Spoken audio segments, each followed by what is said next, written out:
Students last video में last shorts में हम लोगों ने ये बनाया था, सर्कल को बनाया था with the help of block arc. इस टाइम हम सीखेंगे कि इसमें हमें किस तरीके से लिखना है। तो इंसर्ट में आएंगे, वर्ड आर्ट में आएंगे, वर्ड आर्ट पे क्लिक करेंगे। सपोज करते हैं हमें लिखना है चंदन कंप्यूटर, चंदन कंप्यूटर, चंदन कंप्यूटर, ओके कर देंगे। उसके बाद हमारा एक ऑप्शन आता है टेक्स्ट रैपिंग का, टेक्स्ट रैपिंग यानी in front of the text कर देंगे। इसका ये पॉइंट को पकड़ेंगे, यहाँ से हम इसको बेंड कर देंगे।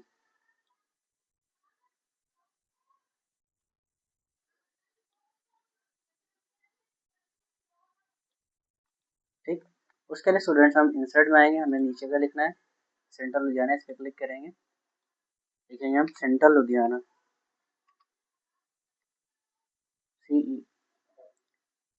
CENTRE,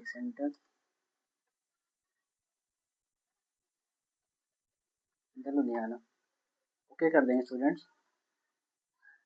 इसके टेक्स्ट रैपिंग में आएंगे, in front of the text कर देंगे।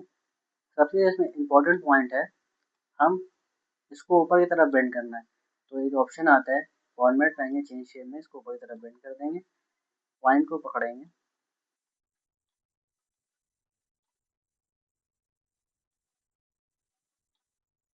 ये हमारा सेट हो गया। नेक्स्ट वीडियो में हम लोग इसमें कलर करना सीखेंगे। Thank you student.